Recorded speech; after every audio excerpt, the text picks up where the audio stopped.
Phone tapping లో daily సీరియల్లా రోజుకొక్కరిని విచారణ చేయడం తప్పితే చర్యలు తీసుకోవాలన్న చిత్తశుద్ధి రాష్ట్ర ప్రభుత్వానికి కనిపించట్లేదని ఎంపీ రఘునందన్ రావు ఆరోపించారు. దుబ్బాక ఉప ఎన్నికలతోనే ఫోన్ ట్యాపింగ్ ప్రారంభమైందన్న రఘునందన్ రావు తాను అనేకసార్లు ఫిర్యాదు చేసినప్పటికీ సిట్ ఎందుకు పిలవట్లేదని ప్రశ్నించారు. ఆధారాలను ఇచ్చేవారిని కాకుండా సంబంధం లేని కాంగ్రెస్ నాయకులను పిలుస్తున్నారని మండిపడ్డారు. అన్నపూర్ణ క్యాంటీన్లకు ఇందిరమ్మ పేర్లు పెట్టడం దౌర్భాగ్యంగా అన్న రఘునందన్ రావు హైదరాబాద్ మేయర్ పేర్ల మార్పుపై కాకుండా ప్రజా సమస్యలపై దృష్టి పెట్టాలని సూచించారు. అసలైన పేదలకు కాకుండా కాంగ్రెస్ కార్యకర్తలకు ఇందిరమ్మ ఇల్లు ఇస్తున్నారని రఘునందన్ రావు ఆరోపించారు.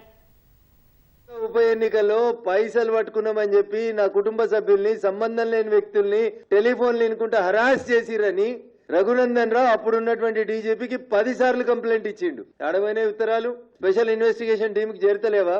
అప్పుడున్నటువంటి డీజీలు గారా? విచారణ పేరిట టైం పాస్ ఎన్ని రోజులు కావాలి సిట్కి కాంగ్రెస్ పెద్దలకి? ఎవరెవరినో పిలుస్తా ఉన్నారు సంబంధం లేని కాంగ్రెస్ నాయకుల్ని. Political vendetta, time pass vendetta.